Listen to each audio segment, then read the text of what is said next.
kita akan em, ngobrol tentang dua buku. Kita akan mengulas dua buku. Yang pertama adalah buku Tentang Kamu, karya Terelie, yang nanti akan diulas oleh Kak Fionita Mahaputri.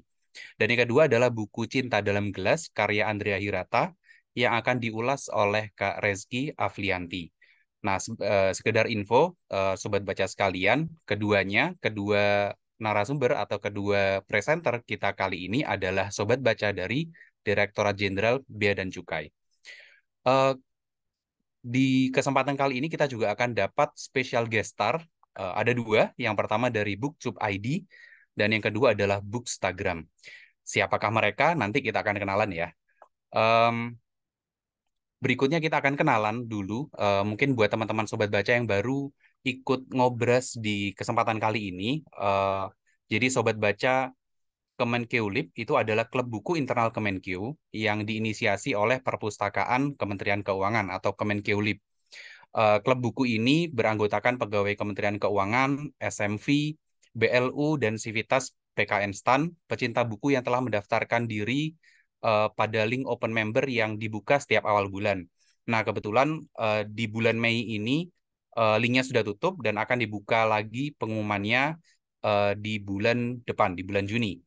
Nah, Sobat Baca, Kemenkeu-Lib ini mulai aktif di tanggal 1 Februari 2023 dan jumlah anggota per hari ini itu ada 138 orang. Sobat Baca, Kemenkeu-Lib juga mengagendakan kumpul rutin di setiap hari Jumat. Nah, seperti yang kita lakukan kali ini dalam acara Ngobras atau Ngobrol bareng Sobat Baca. Sobat Baca sekalian, tahu nggak kalau eh, sedang ada Kemenkeu-Lib Storytelling Competition atau KC 2023. Jadi KC ini adalah kompetisi buku vlog yang ada Kemenkeu. Nanti lebih lengkapnya bisa diakses melalui tautan yang nanti mungkin biar kamu bisa menang di kompetisi ini. Nanti Sobat Baca bisa ikutan ngobras supaya terlatih menceritakan isi buku dan pengalamannya sebagai pendalaman teori dari buku yang dibaca sesuai dengan tema mingguan. Nanti satu orang dengan sharing terbaik setiap minggu akan mendapatkan hadiah menarik. Harapannya setelah Sobat Baca rutin sharing buku dalam ngobras, nanti bisa ikut KC 2023 yang nanti hadiah totalnya ada 15 juta rupiah gitu. Jadi eh, lumayan banget ya hadiahnya. Jadi makanya semangat ikut hadir dan sharing di acara ngobras. Mungkin gitu ya pembuka dari saya sebagai MC. Em, Selanjutnya mungkin nanti bisa lanjut ke Kak em, Kak Vio dulu. Kak Vio apakah sudah hadir? Oke, sudah hadir. Ya, nanti Kak Vio akan membacakan atau mengulas buku tentang kamu, karya Terilien, dan nanti Kak Vio nanti akan share bahan ya.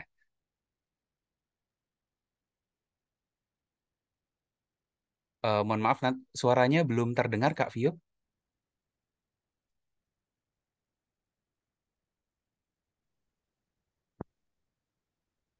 Ya, sambil menunggu Kak Vio suaranya masuk, mungkin Kak Rezky Afriandi sudah hadir di sini. Silakan Kak Rezky. Cek. Oh, udah kedengeran, Kak? Oh ya, sudah masuk. Oke. Ya, silakan Kak Vio. Mungkin pertama bisa memperkenalkan diri dulu sedikit ya, terus nanti bisa langsung mengulas bukunya. Silakan Kak Vio. Udah nggak kedengeran lagi.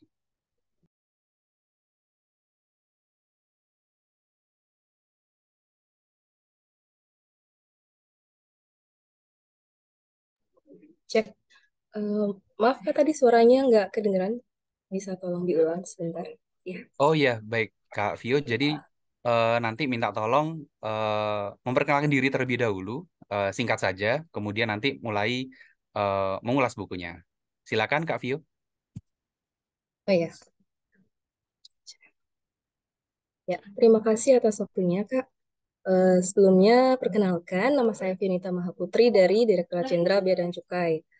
Salam kenal untuk sahabat ya, sahabat Kemenkeu-Lib semuanya. Dalam Sobat kesempatan ini, baca Kak mungkin Vio. saya, ya, Sobat baca. Sobat baca, oh ya, sobat Ya, baca. Ya, mungkin dalam kesempatan ini saya mau sedikit eh, mungkin sharing ya. Nanti misalnya sobat baca juga mau menambahkan, silahkan aja untuk langsung menambahkan gitu ya, Kak Reza ya. Ya, terkait dengan novel dari Terelie yaitu tentang kamu. Saya izin share screen ya. Oh, masih disable ya Mas ya?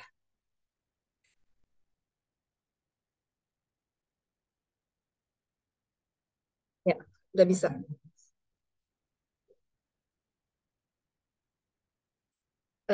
Tampilannya udah keluar Mas? sudah Kak, aman? Silakan. Oh iya, ya.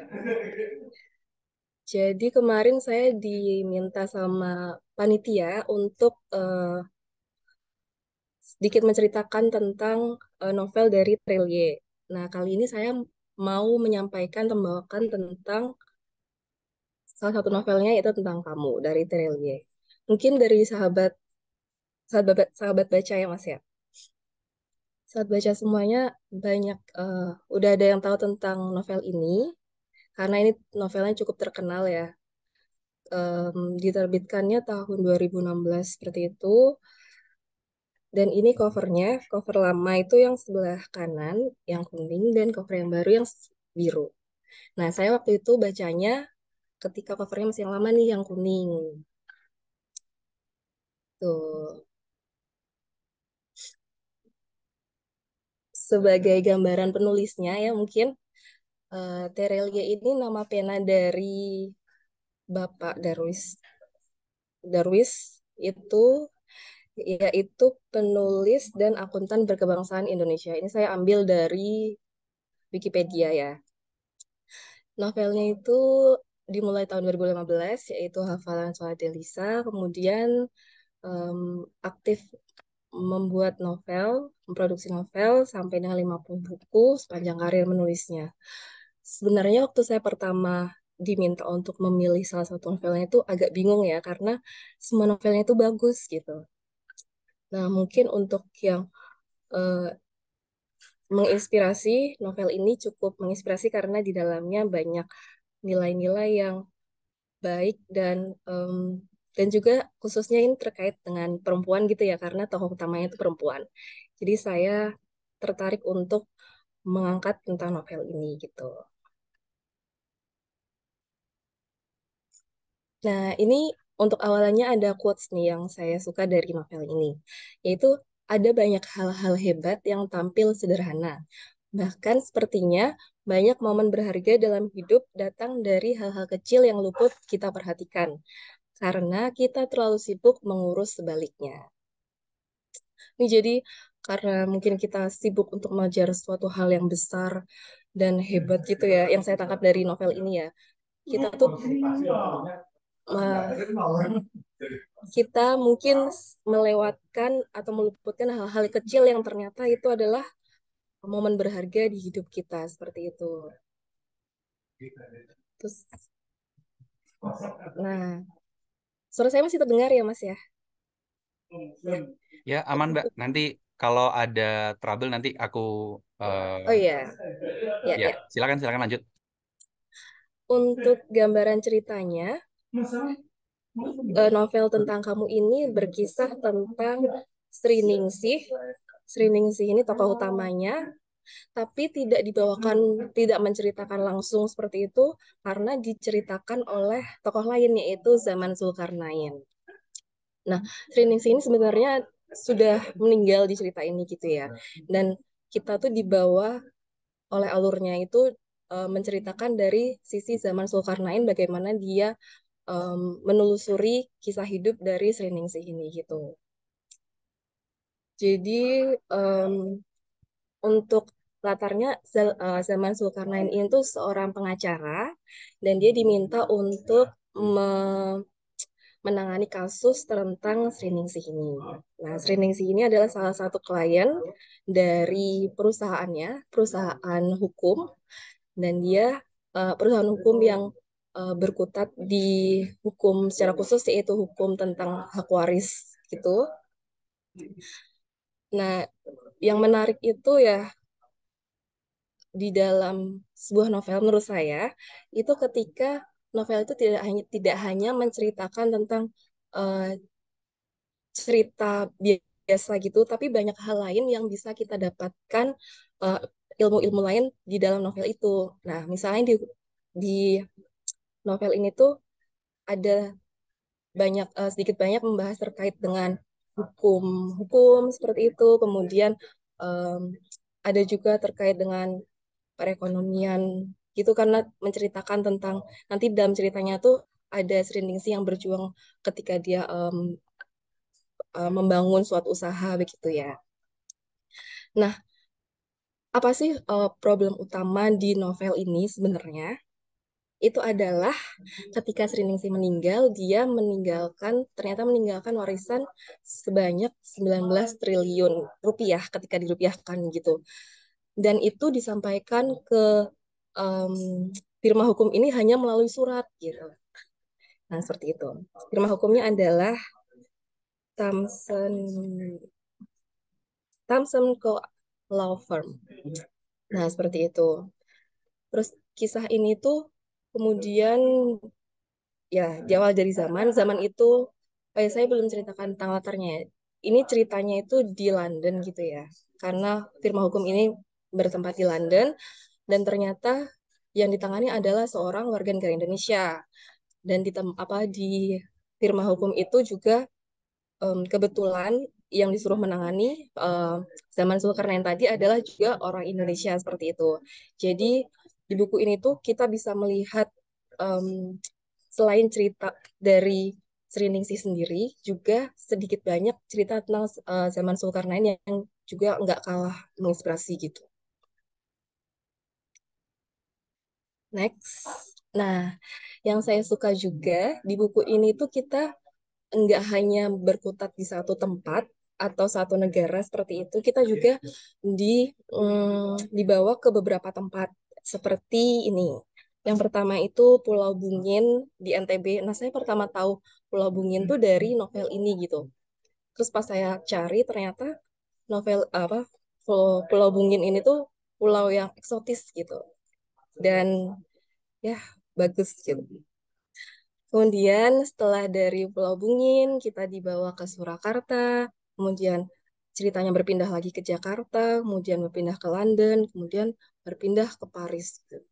Jadi di cerita ini tuh ketika zaman Zulkarnain menelusuri tentang em, oh ya, saya tadi belum menceritakan tentang ini ya intinya. Jadi pewaris dari harta Sriningsih itu belum eh, belum jelas seperti itu. Dan zaman Zulkarnain itu diminta untuk mencari siapakah yang berhak untuk mewarisi harta tersebut. Nah, sedangkan apabila harta itu tidak punya pewaris, nanti akan jatuh ke seperti em, disimpan oleh negara gitu. Jadi ya, jadi dia malah tidak mempunyai pemilik seperti itu. Nah, ketika zaman Zulkarnain menelusuri siapa pemiliknya, dia pertama datang di Pulau Bungin. Itu adalah tempat masa kecilnya dari Sriningsih. Eh,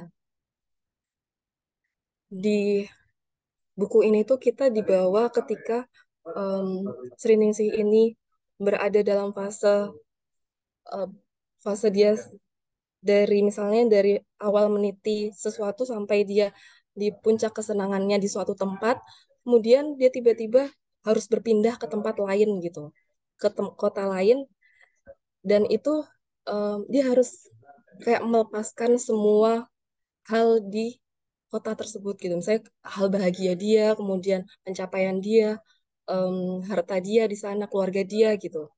Kita tuh em, disuguhkan dengan bagaimana dia bisa langsung menerima dan memutuskan untuk meninggalkan semuanya, kemudian berpindah lagi ke tempat lain seperti itu. Ya itu mungkin salah satu dari em, nilai-nilai yang mau disampaikan di buku ini gitu ya, bagaimana kita menerima suatu takdir kemudian keputusan yang ternyata itu berat. Menurut pembaca tuh memang berat sih karena dia saat di titik dia bahagia kemudian dia dipaksa untuk menjadi kecewa meninggalkan semuanya seperti itu. Nah di Pulau ini dia tuh ceritanya bersama dengan keluarganya dan dia memiliki seorang adik di sana. Tapi ternyata karena satu dan lain hal seperti itu, nanti kalau saya kebanyakan cerita kayak spoiler ya. Satu dan lain hal, ternyata dia dipaksa untuk meninggalkan em, kota asalnya ini, tempat asalnya ini, sehingga dia pindah ke Surakarta gitu. Dan itu meninggalkan semua kenangan itu gitu. Kalau diceritanya dia diceritakan tuh em, bahkan tidak membawa pakaian lain selain yang dipakai gitu-gitu ya.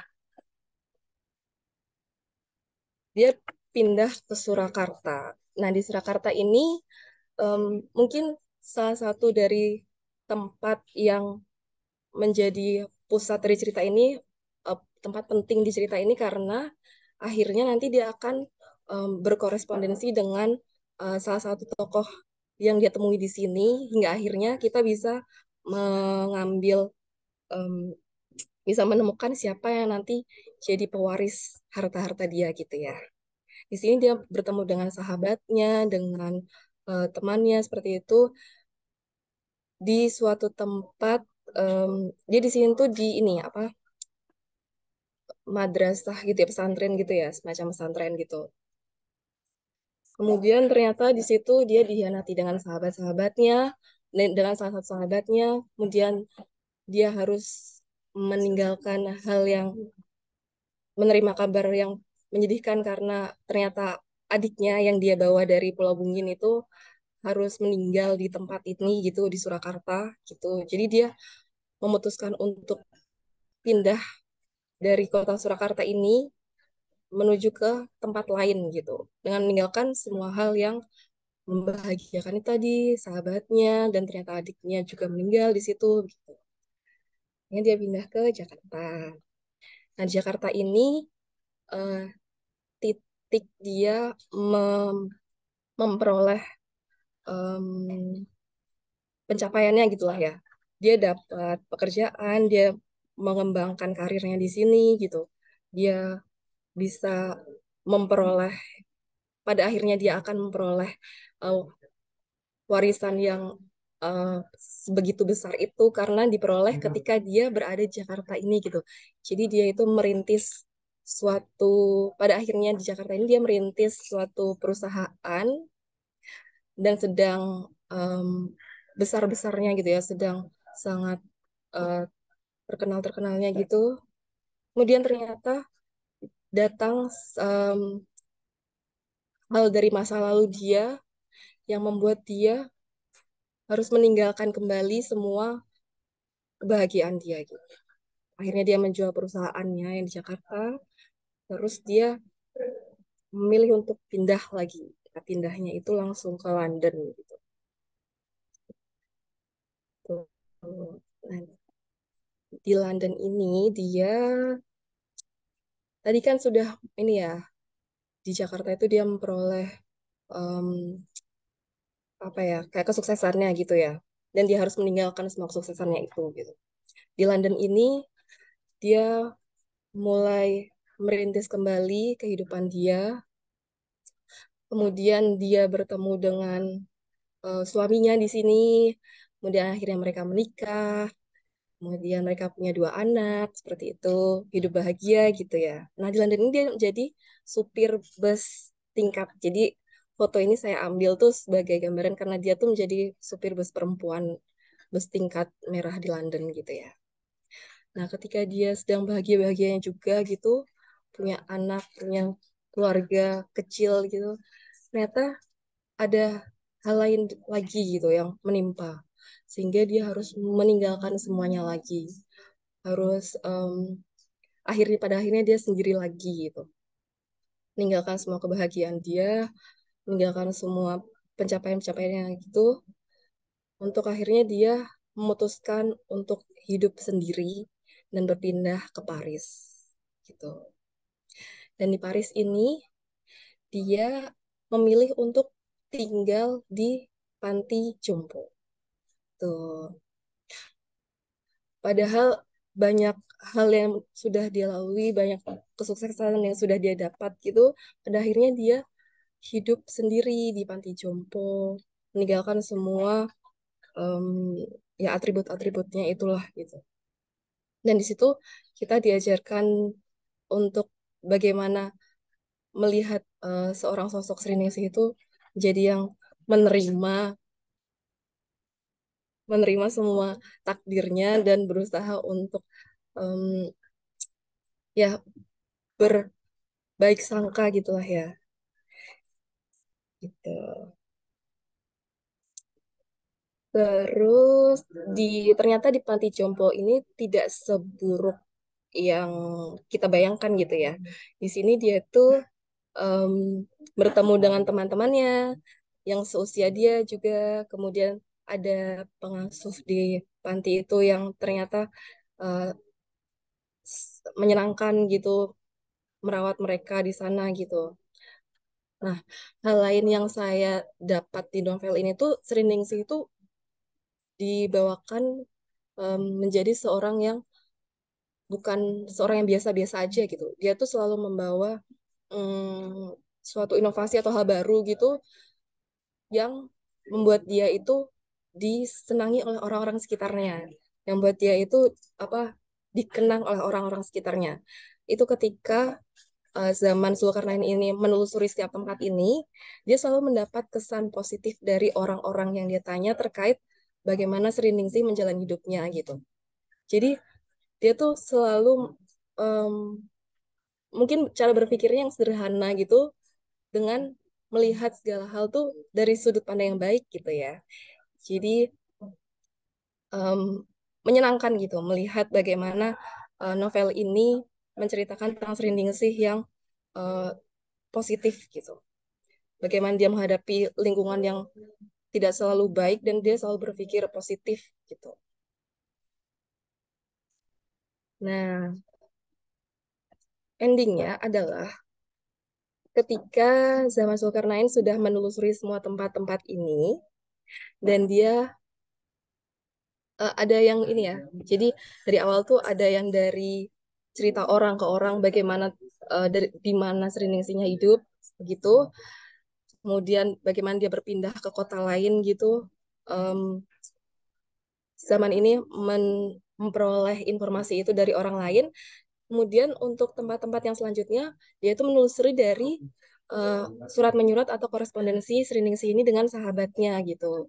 Bagaimana Sri Ningsih pindah ke Jakarta, kemudian meneruskan hidupnya di London, kemudian pada akhirnya em, memilih untuk em, menjalani masa tuanya di Paris seperti itu. Nah, ketika dia sampai di Paris itu, zaman ini tidak memperoleh ini apa informasi gitu pada akhirnya. Siapa sih pewarisnya yang akhirnya inti dari cerita ini tuh siapa sih yang mau diwariskan oleh Ningsih gitu. Nah ternyata setelah tanya lagi ke sahabatnya, ternyata ada di surat korespondensi yang terakhir gitu, yang diberikan oleh sahabatnya ini ke zaman Zulkarnain untuk dibaca dan telusuri tadi, ternyata ada surat terakhir yang dia terlewat gitu. Dan ketika dibaca, itu sudah ada semua siapakah yang akan mewarisi seperti itu. Dan itu adalah dan ternyata itu adalah orang-orang yang mm, tadi menceritakan hal-hal baik tentang Sri Ningsih di kota-kota sebelumnya gitu. Ternyata mereka itu em, membawa mungkin membawa kesan yang baik dan menyenangkan di Sri Ningsih sehingga mereka itu muncul menjadi nama-nama pewaris Sri Ningsih gitu. Agak spoiler ya nih ya. Gitu sih. Dan ada ininya juga sih, ada sedikit antagonisnya juga di situ kayak musuh dari masa lalu Sri Ningsih yang selalu menghantui dia ternyata gitu. Tapi akhirnya dapat teratasi di endingnya gitu. Jadi novel ini happy ending.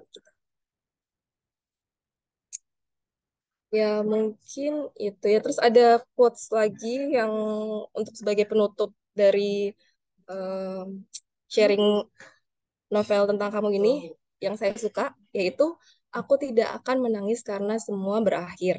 Aku akan tersenyum bahagia karena semua hal itu pernah terjadi. Tuh. Menurut saya kayak bagaimana dia menerima hal dan mensyukurinya gitu sih. Terus mungkin sedikit em, plus minus dari novel ini.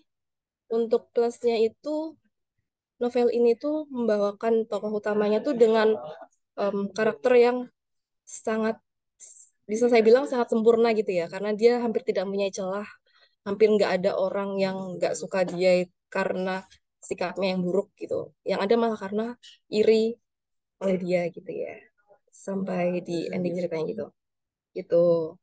Terus mungkin untuk sahabat baca yang baru mulai membaca novel gitu, novel ini termasuk novel yang tebal, sekitar 500 halaman gitu ya.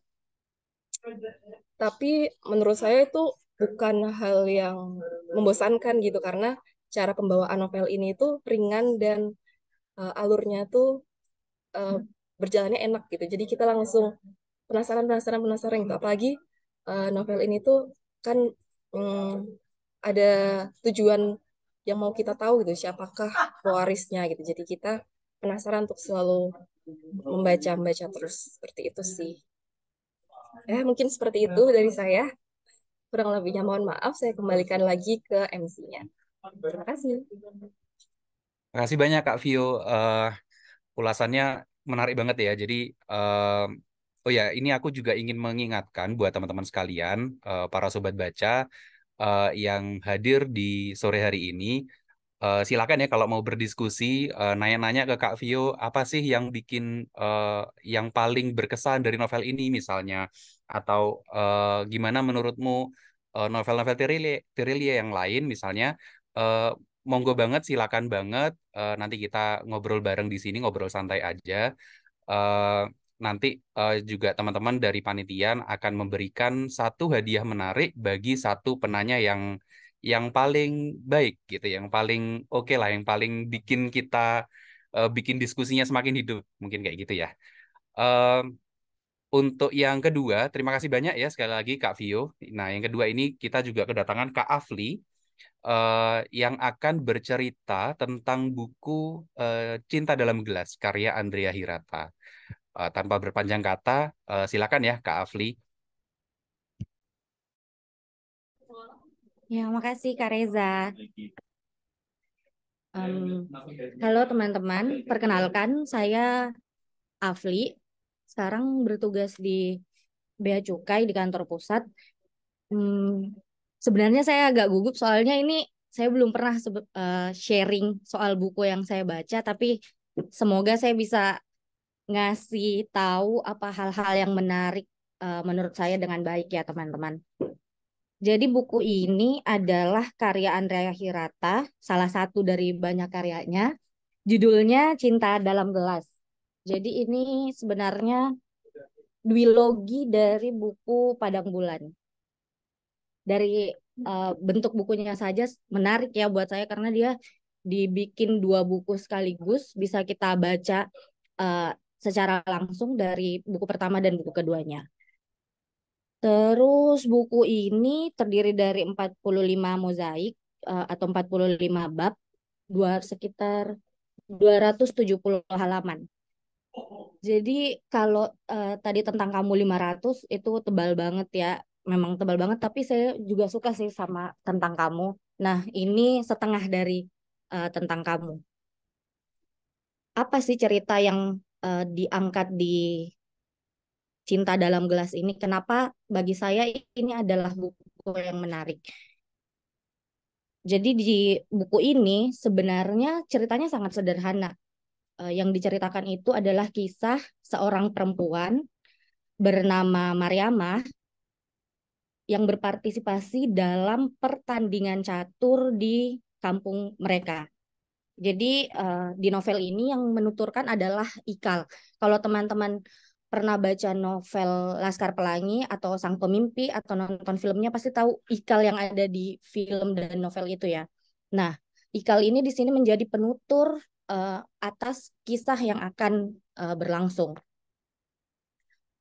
Secara garis besar aja, saya sebenarnya bingung cara sharingnya mau gimana. Jadi secara garis besar, novel ini akan menceritakan bagaimana Mariamah yang latar belakangnya sama sekali tidak pernah mengetahui catur sebelumnya, ini akhirnya ikut berpartisipasi dalam kompetisi catur, yang dimana kompetisi catur itu di kampung mereka adalah sebuah pertandingan yang sangat ditunggu-tunggu dan diikuti oleh banyak sekali peserta, puluhan bahkan ratusan. Tapi sampai dengan tahun Mariamah mendaftar, bertahun-tahun pertandingan itu telah berlangsung, tidak pernah ada peserta perempuan satupun. Mariamah adalah peserta perempuan pertama yang mendaftar. Nah, di pendaftaran Mariamah sendiri ini saja adalah sebuah konflik, karena uh, ini mungkin konflik masyarakat yang masih sangat umum dan kita ketahui bersama bahwa perempuan itu di beberapa hal dianggap tidak pas untuk berpartisipasi atau dianggap belum punya kapasitas yang layak untuk terlibat gitu. Nah, disinilah posisi Mariamah. Jadi ada orang-orang yang sangat menentang keinginan Mariamah untuk bergabung atau berpartisipasi di pertandingan catur itu. Tapi seperti layaknya yang terjadi di dunia nyata, ada juga orang-orang yang mendukung dan uh, sangat mendorong keberadaan Mariamah di pertandingan itu. Singkat cerita, pihak yang mendukung ini akhirnya menang dan Mariamah boleh uh, bergabung untuk ikut pertandingan, tapi dengan syarat tertentu. Misal syarat yang paling saya ingat itu di dalam pertandingan karena semua peserta lainnya adalah laki-laki, Mariamah harus ada pembatas yang membatasi pandangan dia dengan peserta laki-laki. Setelah itu, sekarang kita harus tahu kenapa sih Mariamah, apa motivasi Mariamah, kenapa dia harus ikut di pertandingan catur ini. Jadi latar belakang kisahnya, Mariamah ini uh, adalah mantan istri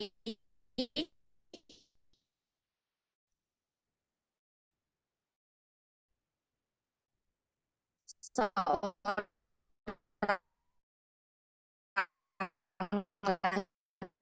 laki-laki yang tiba-tiba punya ide untuk saya harus mengalahkan suami saya di pertandingan satu tersebut. Jadi kalau ada gambaran, jadi startnya Mariamah di sini 2 tahun berturut kan kayak kenapa ya? Maksudnya kira-kira mungkin gak sih Mariamah menang dalam pertandingan itu? Harusnya agak-agak impossible ya. Cuman di sini Mariamah dapat pertolongan dari banyak sekali orang. Pertolongan yang sangat luar biasa itu datang dari di mana Mariamah itu belajar dan diajari catur oleh master catur dunia perempuan. Namanya siapa ya? Stronovsky kalau nggak salah. Itu kayak pasti pertanyaan lagi kan, bagaimana Stronovsky bisa kenal Mariamah yang ada di salah satu kampung di Indonesia ini, sedangkan Stronovsky sendiri adalah pecatur dunia. Itu tadi saya sudah sempat menyebut Ikal. Nah, mereka berdua ini dihubungkan oleh Ikal. Ikal adalah teman kuliah Stronovsky saat berkuliah di luar negeri. Jadi mungkin ini harus sambungan dari cerita ketika Ikal kuliah ke luar negeri.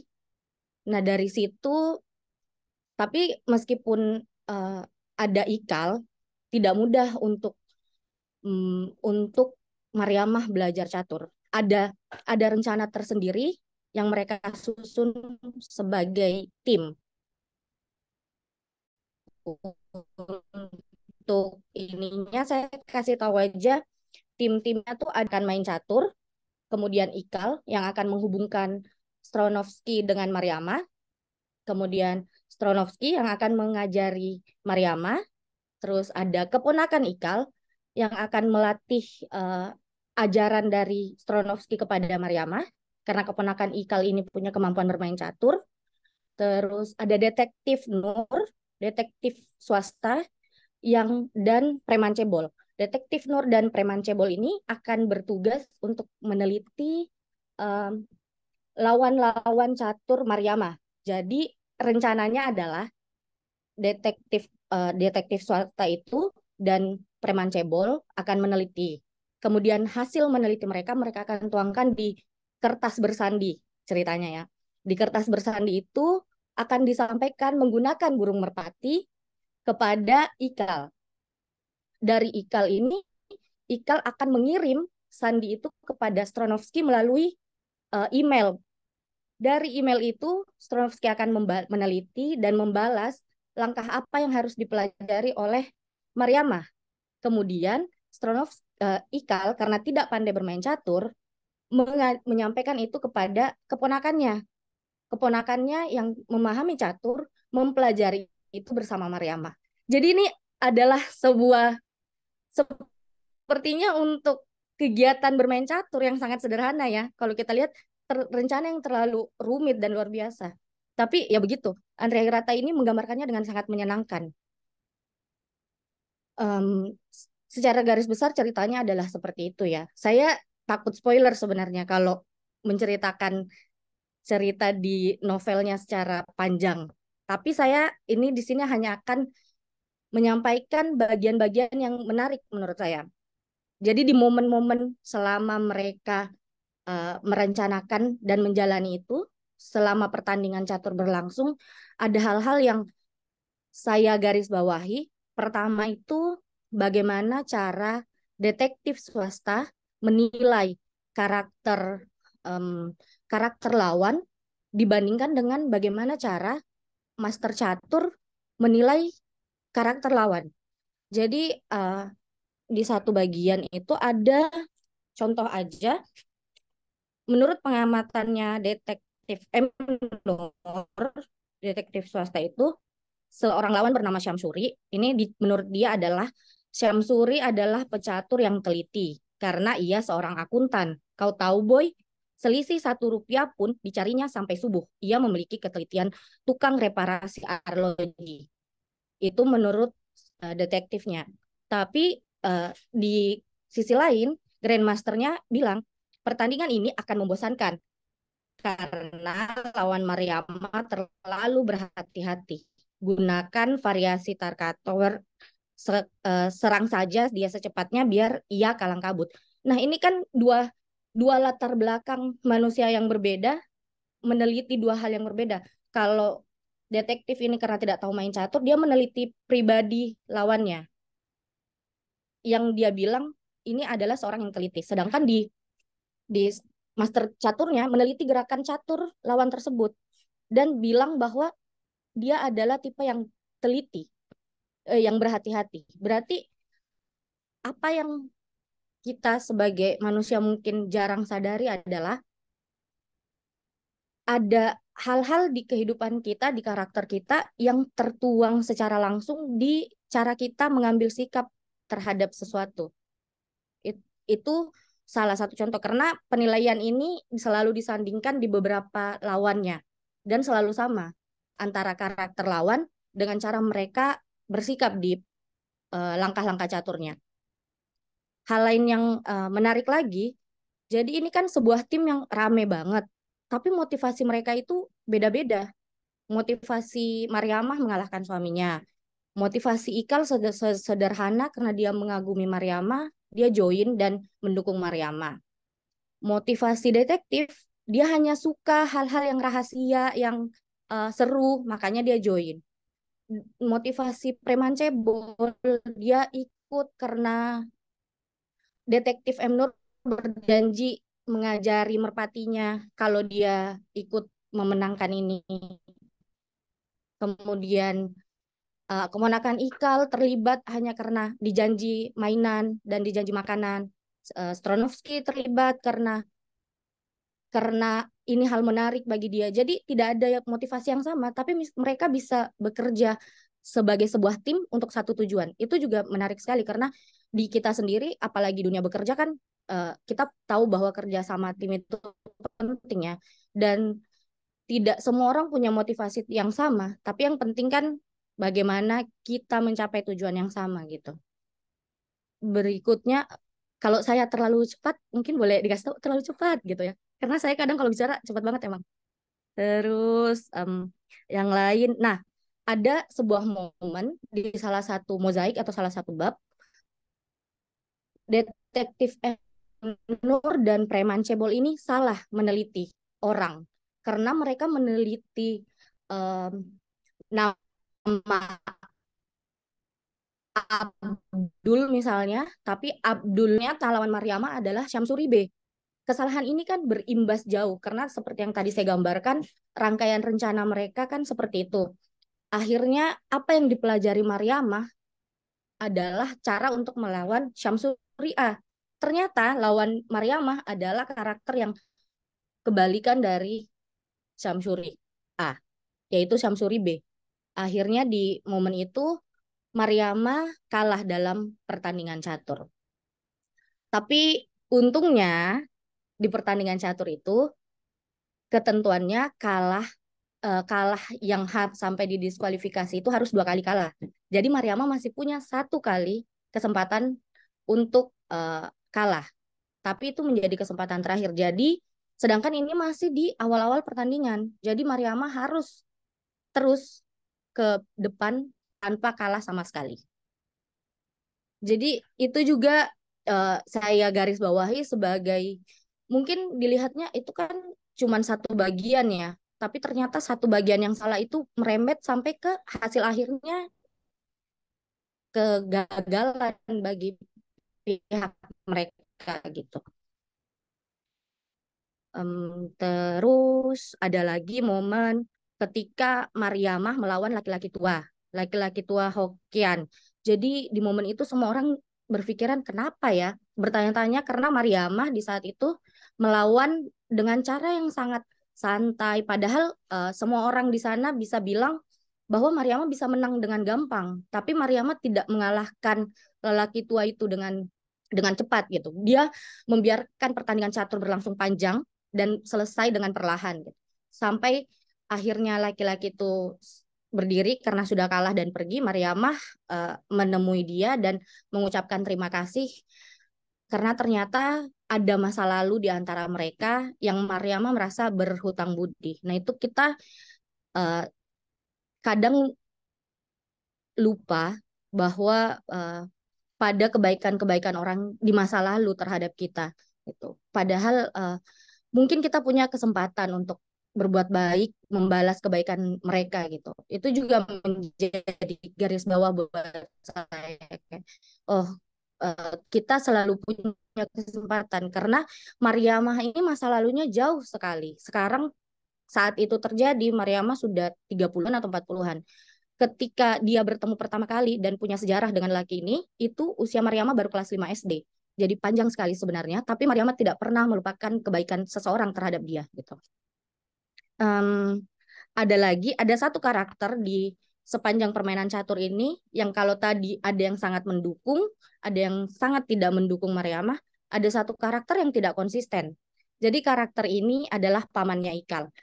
Dia itu kalau Mariamah sedang menang, dia akan, ayo Mariamah, kamu bisa gitu. Tapi ketika Mariamah sedang kesusahan, dia akan bilang, makanya Mariamah, kenapa kamu kira kamu bisa ngalahin laki-laki?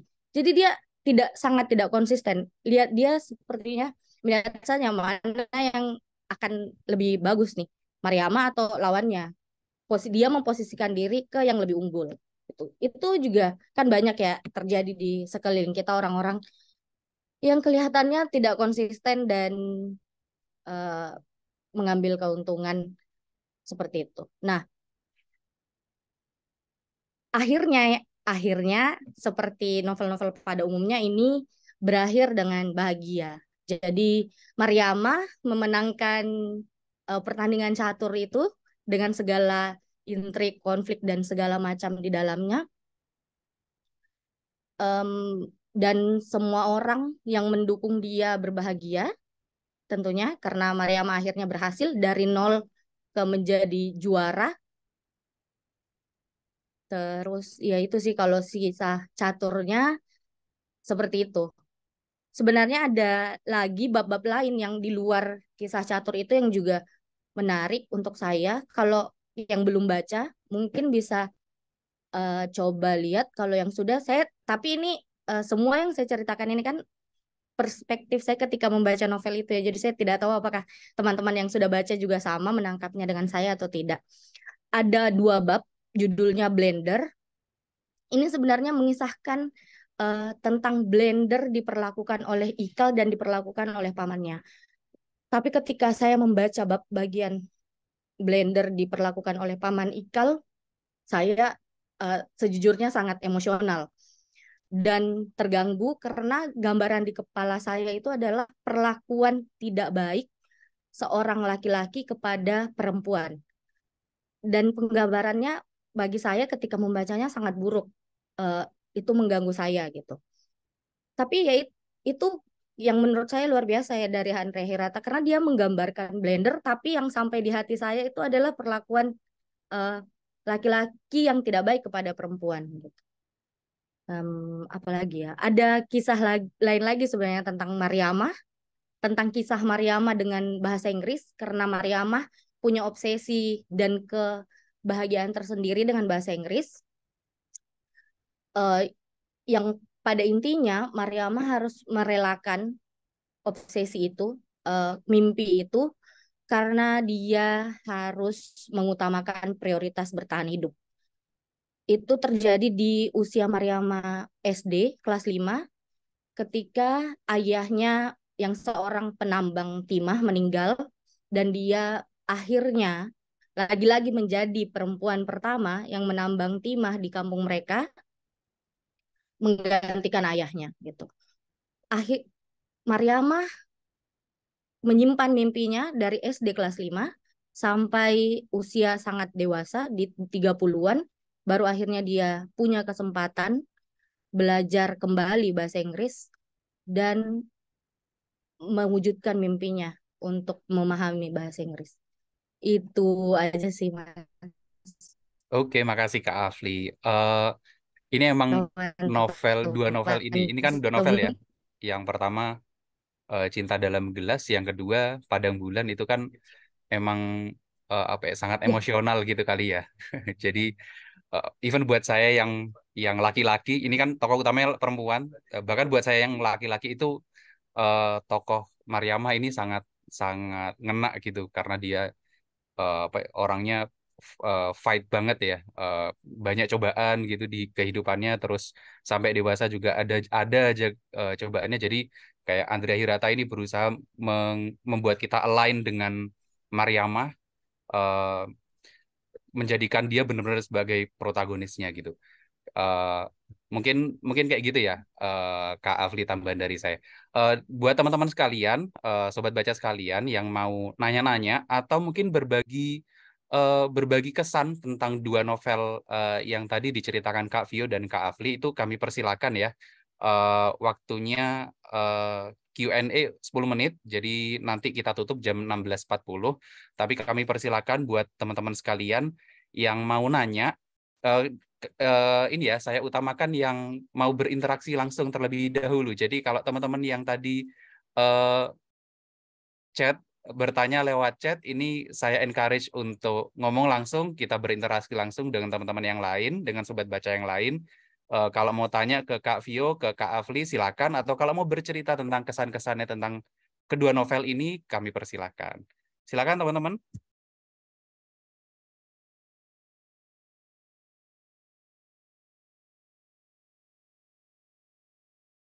Kalau gimana? Ada nggak teman-teman yang mau berinteraksi? Silakan. Oh iya, Kak Siti Aisyah, silakan.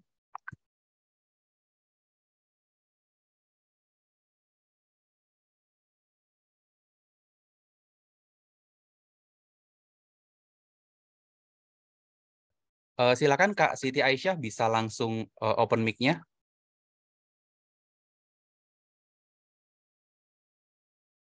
Siap. Terima kasih Kak Reza. Sebelumnya apakah suara saya terdengar? Terdengar. Silakan. Oke, baik. Mungkin saya ingin memberikan kesan-kesan saya selama membaca buku, khususnya di novel tentang kamu karya Terelia ya.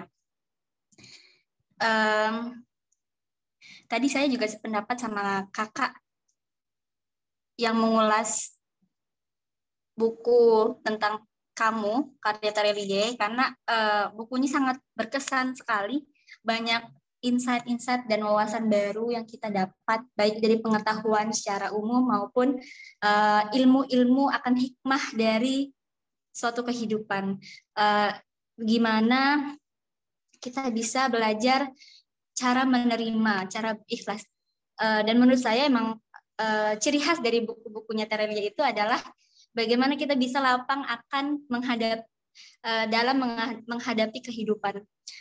Yang mana ciri khas dari karya-karya Terelia ini, baik buku tentang kamu maupun yang lainnya ini, yaitu satu, bagaimana cara kita menerima.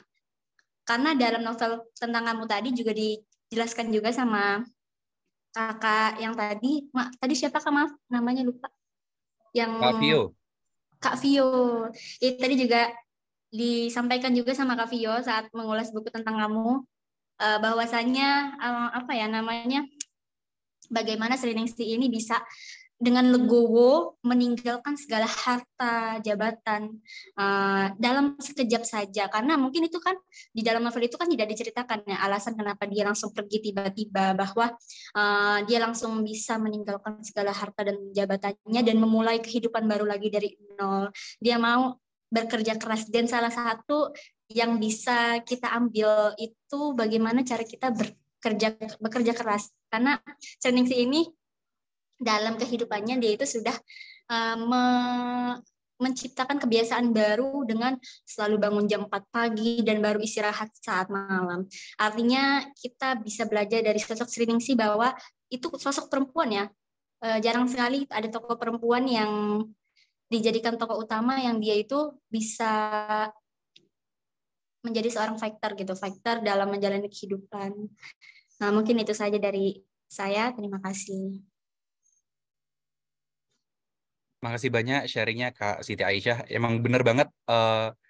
Emang hal itu juga yang saya dapat ketika kesan itu juga yang saya dapat ketika baca buku tersebut ya. Kami persilakan kepada teman-teman lain yang ingin berbagi kesan tentang kedua buku ini atau mau tanya-tanya pada Kak Vio dan Kak Afli, silakan. Kita masih punya 5 menit lagi.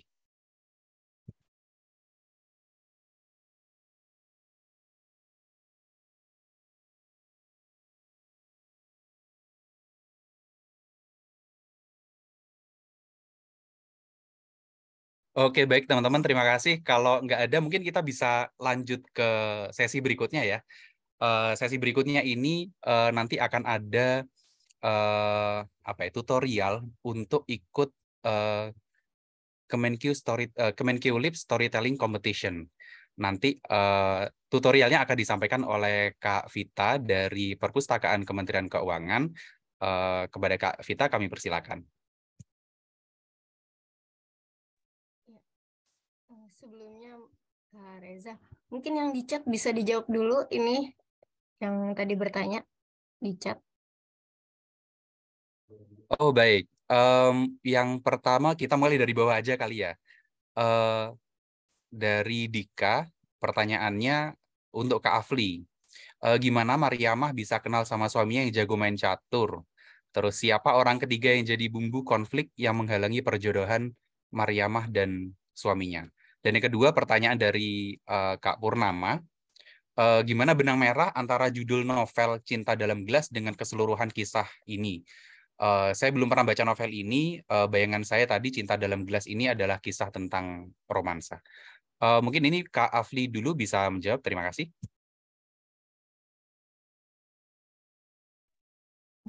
Iya Kak. Kalau soal bagaimana Mariamah bertemu dengan suaminya, jadi Saya lupa-lupa ingat sebenarnya karena bagian itu tidak terlalu menyimpan memori di saya. Kalau nggak salah mereka itu dijodohkan. Terus karena Mariamah sudah di usia yang memang seharusnya kalau Indonesia bilang sudah menikah sejak lama. Akhirnya ya sudah mereka menikah, namun rumah tangganya tidak berjalan baik karena suaminya ini bukan sosok laki-laki yang mungkin eh, tepat berumah tangga dengan Mariama. Akhirnya mereka bercerai. Itu konflik yang menghalangi perjodohan, saya rasa nggak ada sih yang menghalangi perjodohan. Kalau dari yang saya tangkap ya, perjodohan mereka berjalan dengan baik-baik saja. Mereka akhirnya bagaimana benang merah antara judul novel. Nah, ketika saya membaca novel ini, saking serunya mungkin saya jadi lupa judulnya itu apa gitu. Karena memang yang isinya begitu menarik untuk saya. Jadi saya tidak mengingat atau mencari tahu, oh judulnya Cinta Dalam Gelas, kira-kira benang merahnya apa ya dengan isi di dalam cerita ini. Jadi maaf ya Kak Purnama, saya nggak punya jawaban untuk itu kenapa itu gitu. Terus ada satu lagi Kak dari Kak Dani ini, yang dukung si Mariama siapa aja ya? Yang dukung itu semua yang tadi saya bilang masuk ke dalam tim. Terus ada perempuan-perempuan lain yang juga ada di cerita novel ini. Hampir semua perempuan yang tidak terlibat dengan catur itu sepakat untuk mendukung Mariama ikut ke pertandingan itu sih. Itu Kak. Terima kasih Kak Reza. Ya, makasih Kak Afli. Pertanyaan berikutnya mungkin buat Kak Vio. Ini ada beberapa, tapi saya pilih 2 saja ya. Yang pertama, Kak Vio dari Dika. Kak Vio, berapa valuasi perusahaannya di Indonesia yang dijual sebelum dia pergi ke London? Lalu apakah nggak ngabarin karyawannya di Indonesia dan teman-temannya di Ponpes Surakarta? Ini saya juga agak lupa rincian ceritanya, jadi gimana ini bisa relate dengan tadi yang Kak Vio ceritakan ya. Kemudian yang kedua, dari Dani, apa yang bisa membuat Sri Ningsih menangis ya Mbak? Jadi tadi kan diceritakan bahwa Sri Ningsih ini adalah orang yang orang yang kuat gitu ya. Terus apa yang membuat Sri Ningsih menangis dan mungkin apa yang membuat ini mempengaruhi cerita novel tentang kamu? Silakan Kak Vio. Ya, terima kasih Mas Reza. Mungkin kalau misalnya saya nggak tahu, teman-teman yang sudah baca bukunya bisa nambahin juga ya. Kalau yang pertanyaan pertama, berapa valuasi perusahaan di Indonesia yang dijual sebelum pergi ke London? Itu saya lupa sih. Tapi kalau nggak salah itu, seluruh perusahaannya dijual ya. Kemudian dengan syarat, itu dia punya ini kayak anak kesayangan gitu. Anak kesayangannya itu dijadikan manajer perusahaan tersebut gitu. Jadi meskipun perusahaan itu dijual ke pihak lain, tetap anak kesayangannya itu yang jadi pengurusnya gitulah, pengurus perusahaan itu gitu. Hingga pada akhirnya dia ketemu kembali, zaman itu ketemu kembali dengan anak kesayangannya itu dan menambah salah satu cerita untuk melengkapi puzzle-nya gitulah, gitu ya. Kemudian apakah nggak mengabarin karyawan di Indonesia dan teman-temannya di Ponpes Surakarta? Kalau ngabarin karyawannya itu kayaknya enggak ya Mas ya. Saya juga lupa sih, mungkin ada yang bisa nambahin. Tapi untuk temannya di Surakarta, dia berkirim surat kayaknya ngabarin sih ya. Saya juga lupa-lupa ingat ya. Ini yang lain kalau mau menambahkan silahkan ya. Gitu. Kemudian pertanyaan yang kedua, apa yang bisa membuat Sri Ningsih menangis ya Mbak? Kalau seingat saya, Sri Ningsih itu menangisnya waktu kecil ya, waktu dia masih di Pulau Bungin itu, ketika dia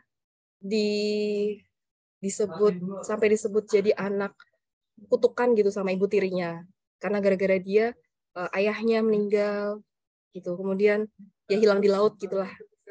Itu sih paling yang membuat Sri Ningsih menangis sedih gitu.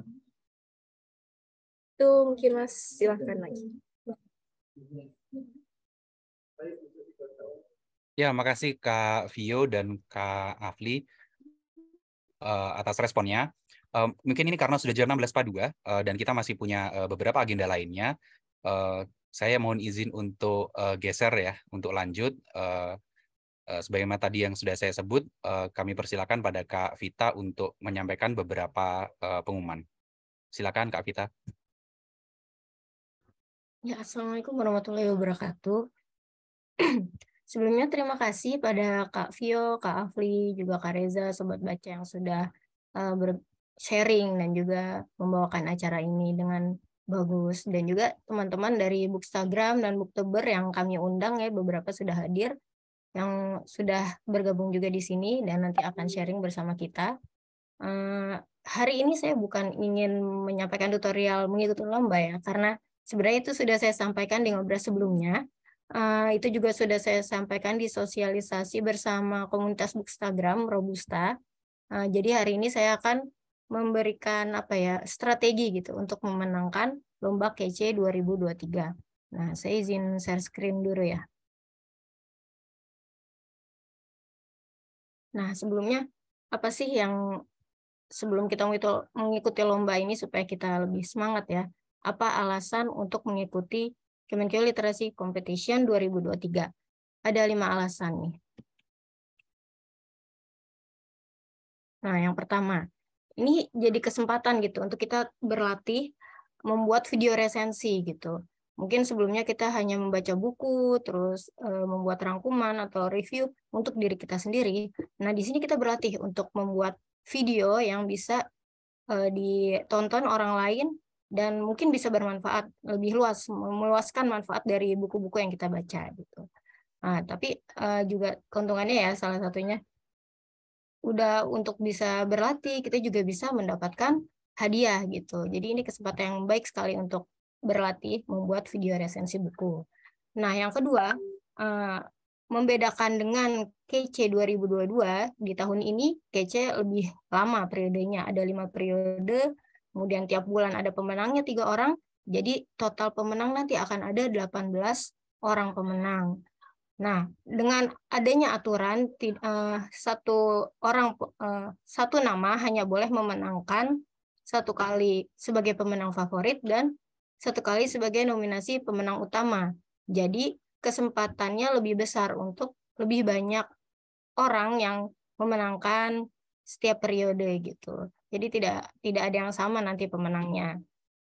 Nah, jadi di sini juga yang ketiga untuk portfolio. Ini portofolio untuk teman-teman yang memang serius ingin mendalami dunia Bookstagram atau Booktuber. Ini portofolio yang bagus karena ternyata membaca buku itu tidak hanya berguna untuk kita gitu, untuk diri kita, meningkatkan kapasitas diri kita, tapi juga bisa menghasilkan penghasilan gitu. Ada beberapa kemarin kami sudah sempat mengundang beberapa Bookstagram dan memang dari kegiatan membaca dan sharing resensi buku, mereka akhirnya mendapatkan peluang-peluang penghasilan gitu.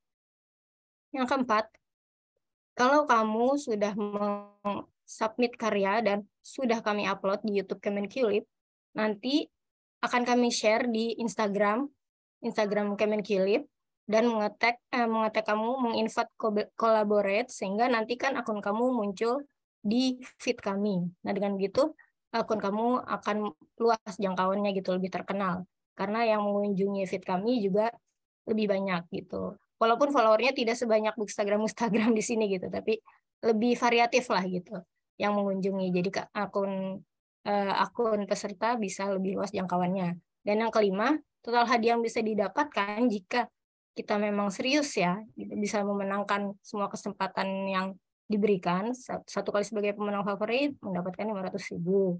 Sebagai nominasi pemenang utama mendapatkan 500.000. Nah, jika nanti dapat juara 1 juga mendapatkan 3 juta, sehingga totalnya bisa 4 juta rupiah gitu. Itu mungkin 5 alasan yang semoga bisa memberikan semangat teman-teman untuk mengikuti Kemenkeu Literasi Competition 2023. Nah, sekarang yang paling ditunggu-tunggu, bagaimana strategi memenangkan KC 2023 ini? Nah, yang pertama, siapkan dulu buku-buku favorit yang paling insightful versi kamu gitu. Jangan terbebani dengan kata-kata harus yang self upscaling gitu, yang artinya meningkatkan diri kita gitu. Yang penting itu buku sangat berkesan, terus memberikan sesuatu yang baik gitu untuk diri kita gitu. Nah di situ kita harus cari yang paling kita kuasai sehingga saat kita menceritakan resensinya kita bisa menceritakan dengan lancar gitu. Nah, jadi tidak harus buku yang lagi viral atau bestseller saja, tapi kalau kita punya buku yang memang kita paling insightful gitu dan paling kita kuasai, itu saja yang kita bikin resensinya gitu. Yang kedua, ya bikin resensinya memang harus lengkap ya. Seperti mungkin contoh-contoh teman tadi udah lumayan bagus ya, sudah ada rangkuman isi ceritanya, terus kelebihan dan kekurangannya gitu seperti itu. Kemudian kita juga mungkin bisa menambahkan rekomendasi buku ini direkomendasikan untuk siapa, apakah untuk kalangan orang tua, usia berapa, seperti itu. Juga kita bisa menilai, oh mungkin kalau bagi saya nilai buku ini 4 bintang, misalnya seperti itu gitu. Nah, kemudian yang ketiga, pastikan memenuhi semua syarat dan ketentuan gitu, dari mulai kualitas nih, ini yang ada peserta yang sudah upload tapi tidak memenuhi durasi 7-10 menit, itu artinya 7 menit minimal ya. Tapi ini ada yang sudah upload itu tidak sampai 7 menit gitu, sayang sekali, jadi tidak memenuhi syarat. Terus juga ada yang upload itu kualitas suaranya kurang bagus, kurang jelas gitu, dan kualitas gambarnya juga buram gitu. Nah itu sayang sekali gitu. Kita sudah usaha tapi ternyata tidak memenuhi syarat sehingga tidak bisa melanjutkan ke tahap berikutnya gitu. Jadi kalau memang niat untuk mengikuti kompetisi ini, kita benar-benar membuat video yang niat gitu, yang memenuhi syarat dan ketentuan itu. Estetik memang tidak wajib, tapi mungkin juri mungkin ada yang memberikan kelebihan gitu untuk video-video yang estetik. Kemudian seperti syarat dan ketentuan itu harus menyebutkan judul buku itu ada di katalog perpustakaan Kemenkeu gitu. Yang mana bisa di katalog website, atau kalau untuk pegawai bisa juga di katalog e-perpus Kemenkeu. Nah, terus juga alasannya kenapa buku ini bisa meningkatkan kapasitas diri kamu. Yang keempat, ini mungkin jika kita ingin mengejar like ya sebagai pemenang favorit, kita harus lebih cepat, makin cepat makin baik untuk submit karya, karena kan batas waktunya itu hanya sekitar 3 minggu gitu. Jadi di waktu itu kalau semakin cepat kita submit, kita bisa mengejar like, men-share kemana-mana linknya nanti supaya banyak yang like gitu. Terus yang kelima, nah ini juga salah satu tips juga, mungkin kita bisa ikut review buku latihannya di acara seperti ini, seperti Ngobras gitu. Terus juga bisa juga kolaborasi dengan teman-teman Bookstagram, Booktuber, atau kalau kita punya teman videographer, video editor, atau content creator, kita bisa belajar atau collabs dengan mereka gitu. Nggak apa-apa hadiahnya bisa dibagi-bagi gitu. Yang penting kan kita bisa punya pengalaman, terus akhirnya belajar gitu bagaimana membuat video resensi buku yang bagus gitu. Nah, itu 5 strategi untuk memenangkan KIC. Kemudian rekomendasi book vlog kalau versi kami. Kita hanya memberikan satu-satu saja, yang non-fiksi ini mungkin yang paling baik ya. Gitu. Selain beliau artis, ternyata beliau juga seorang educator gitu, jadi memang kemampuan storytellingnya sangat bagus, dan saat meresensi buku itu memenuhi syarat-syarat tadi yang kami sebutkan di syarat dan ketentuan gitu. Kemudian juga beliau selalu memberikan insightful apa gitu dari bukunya. Jadi kita bisa belajar lah dari Kak Maudi ini. Tidak harus kualitasnya sebagus beliau gitu, tapi kita bisa belajar komposisinya seperti apa sih video resensi itu gitu. Nah, kemudian yang kedua ini hadir nggak ya Kak Kanaya, tadi sih katanya mau hadir tapi belum tahu hadir atau enggak. Nah ini Kak Kanaya ini contoh untuk yang fiksi ya. Nah kalau beliau kan alirannya genrenya itu thriller, misteri gitu ya. Itu bagaimana sih beliau menceritakannya itu bikin orang tuh penasaran gitu, penasaran ingin membaca juga gitu. Nah, bisa dipelajari dari video-video beliau. Nah, selain itu kita juga bisa belajar dari 3 pemenang KIC 2022. Mungkin melihat dari rekomendasi book vlog tadi, kita agak gimana ya, merasa kurang pede gitu ya, wah contohnya bagus-bagus banget gitu. Tapi ternyata kalau kita belajar dari pemenang KC 2022, tidak harus seperti itu gitu kualitasnya, tapi yang penting memenuhi syarat dan ketentuan aja. Nah ini contoh-contohnya ya, juara 1 ini Kak Jihaningrum. Beliau nih hanya latar belakangnya hanya sepertinya hanya di kamar gitu, sederhana sekali gitu, tidak neko-neko, tidak estetik gitu, tapi video beliau jelas, suaranya jelas, kata-katanya jelas, gambarnya juga jelas gitu. Nah, itu mungkin menjadi nilai lebih gitu yang diberikan dari juri. Selain itu mungkin komposisi isi resensinya juga gitu. Nah, yang kedua dari Puan dan Kata. Nah ini salah satu contoh dari video resensi yang tidak menampilkan wajah gitu. Karena ada beberapa pertanyaan yang masuk ke kami. Apakah wajib menampilkan wajah gitu? Ternyata pemenang tahun lalu ada juga yang tidak menampilkan wajah gitu. Jadi ini juga preferensi juri gitu. Mungkin karena videonya bagus, jelas, dan memenuhi syarat dan ketentuan, beliau bisa menang gitu. Nah, yang ketiga ini Kak Eka Ramadanan. Nah, beliau juga ini hampir sama dengan yang juara pertama tadi ya. Latar belakang tidak terlalu estetik, terus biasa saja gitu. Yang penting suara jelas, kata-kata jelas, gambar jelas, dan memenuhi semua unsur-unsur esensi tadi gitu. Ini kita belajar dari para pemenang. Nah, demikian strategi yang bisa saya bagikan untuk teman-teman. Nah, are you ready? Nah, semoga teman-teman bisa ready ya setelah kami berikan strategi ini. Ya, sampai di situ Mas Reza. Kalau ada pertanyaan boleh, atau bisa lanjut ke sesi berikutnya. Terima kasih. Terima kasih Kak Vita. Baik teman-teman, Sobat Baca sekalian, kalau ada yang mau ditanyakan, kami persilakan ya. Mumpung bisa ketemu dengan Kak Vita, bisa nanya langsung. Silakan teman-teman.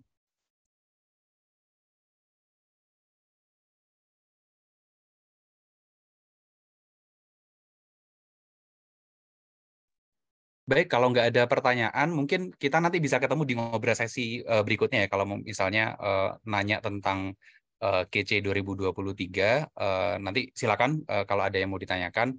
Tapi karena saat ini masih belum ada pertanyaan, saya izin untuk lanjut ke, saya ingin lanjut menyapa bintang tamu kita dari komunitas Booktuber dan komunitas Bookstagram. Silakan Kak Fatia, Kak Desi, Kak Dia, Kak Ica, Kak Anissa, dan Kak Shire untuk menyapa teman-teman sekalian dan memperkenalkan diri sekaligus memperkenalkan komunitasnya ya. Mungkin saya izin untuk mulai dari komunitas Booktuber terlebih dahulu. Apakah sudah ada apakah masih ada di sini? Silakan bisa menyapa teman-teman sekalian.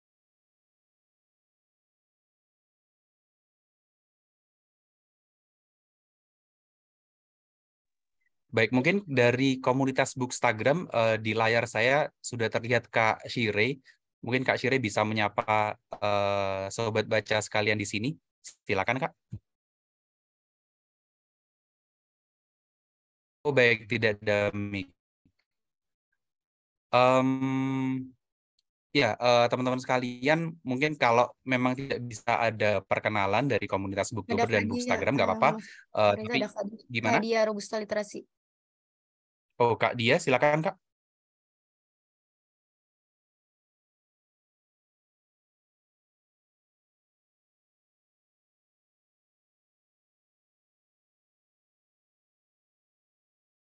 Atau teman-teman dari Booktuber atau Bookstagram yang ingin menyapa terlebih dahulu, silakan. Oke, Kak Fatia sudah hadir di kolom chat.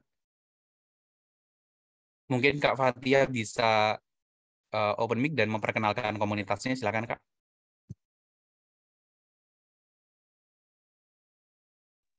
Halo Kak, apakah suaraku sudah terdengar jelas Kak?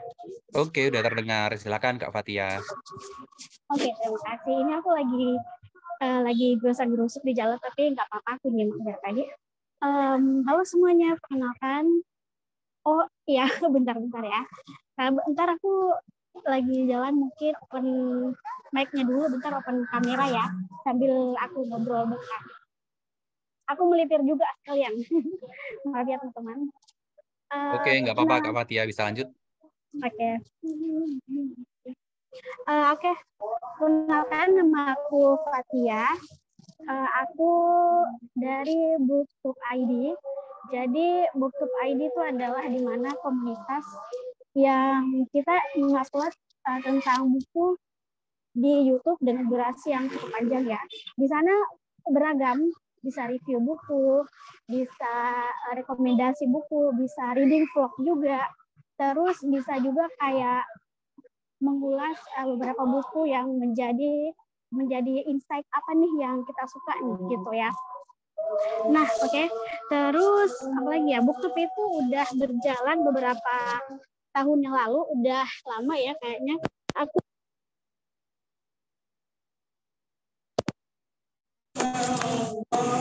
Aku bergabung di sekitar tahun 2017 dan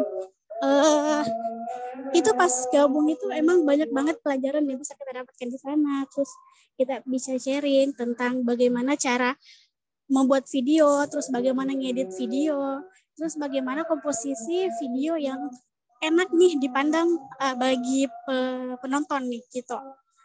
Apalagi ya Kak? Kayaknya itu aja deh Kak.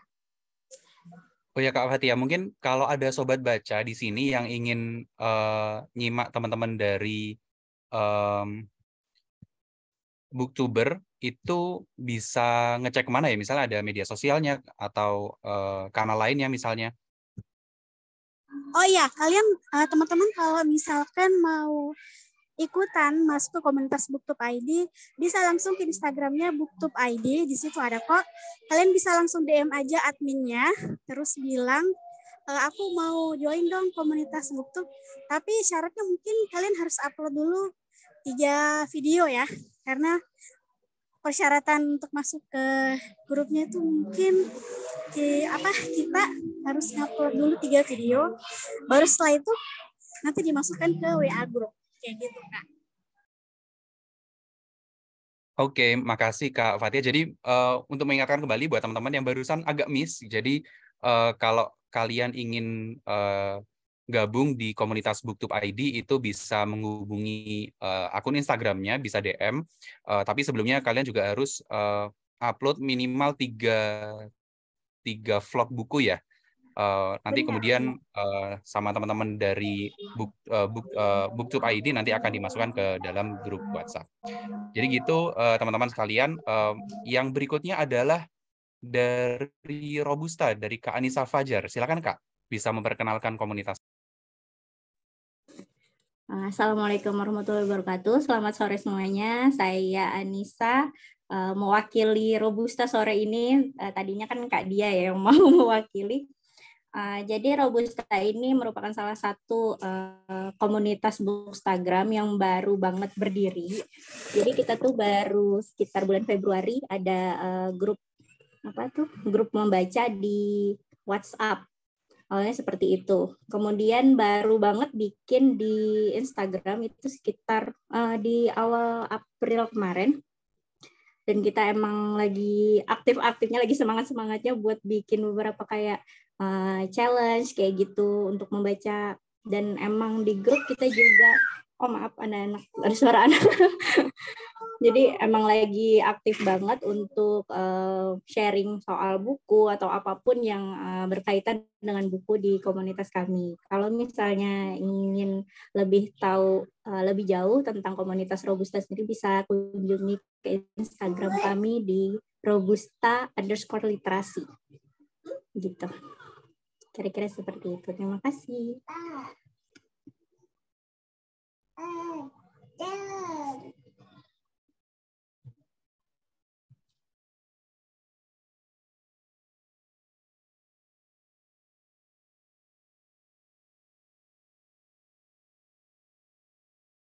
Ya, teman-teman sekalian, sobat baca sekalian, terima kasih banyak. Oh ya, terutama buat Kak Fatia dan Kak Anissa Fajar ya tadi ya, yang sudah memperkenalkan komunitasnya. Jadi teman-teman sobat baca sekalian, kalau mau gabung ke komunitas mereka, silakan mungkin bisa menghubungi akun Instagram masing-masing. Akun Instagramnya juga sudah saya share di kolom komentar. Jadi kalau teman-teman tadi agak miss, silakan nanti bisa cek akun Instagram Booktube ID dan Robusta_literasi. Baik teman-teman sekalian, sobat baca, tadi sesuai janji di awal bahwa akan ada satu peserta terbaik yang dipilih oleh teman-teman panitia yang akan mendapatkan hadiah dari Perpustakaan Kementerian Keuangan. Nah, saya ingin mengumumkan pemenangnya. Jadi pemenang yang akan mendapatkan hadiah di sesi kali ini adalah Kak Siti Aisyah. Tepuk tangan virtualnya mana dong? Selamat ya buat Kak Siti Aisyah. Terima kasih juga atas sharingnya tadi. Oke banget. Dan saya juga encourage teman-teman sekalian untuk bisa sharing juga di ngobras-ngobras berikutnya. Jadi ya lumayan lah ada hadiahnya. Bisa buat jajan kopi atau yang lain. Oke, kita masuk ke sesi berikutnya, sesi menjelang sesi terakhir, yaitu adalah sesi perjodohan. Tapi tidak seperti perjodohan yang teman-teman pahami selama ini, tapi perjodohan yang kali ini maksudnya adalah kolaborasi. Jadi nanti peserta akan disediakan breakout room sesuai dengan genre favorit teman-teman sekalian, antara fiksi atau non-fiksi. Terus nanti di dalam breakout room itu fasilitator dari Kemenkeulip akan memberikan formulir data kelompok dan membuka ruang perkenalan atau diskusi. Nanti fasilitator juga akan membuat grup WhatsApp kelompok jika diperlukan untuk pendampingan. Dan yang terakhir, tiap kelompok nanti diminta menyelesaikan misi membuat minimal satu book vlog sesuai genre yang sudah teman-teman pilih tadi ya, antara fiksi atau non-fiksi, untuk dikumpulkan maksimal tanggal 25 Mei 2023 atau pada periode KC berikutnya. Jadi kan tadi KC ada berapa? 5 atau 6 periode ya. Jadi dari bulan Mei ini sampai bulan September ya. Sampai bulan September gitu. Jadi nantinya cuma nanti teman-teman akan mendapatkan pendampingan.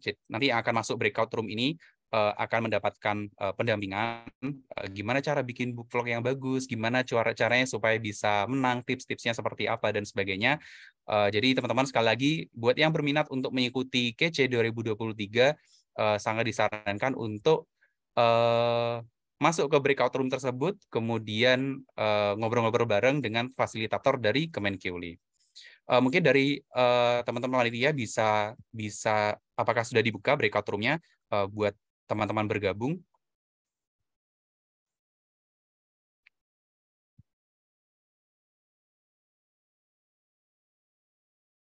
Baik, sambil menunggu breakout room-nya terbuka, saya akan menyampaikan informasi. Jadi di akhir bulan ini, di akhir bulan Mei, akan ada mini workshop book vlogging bersama Kak Kanaya Sofia.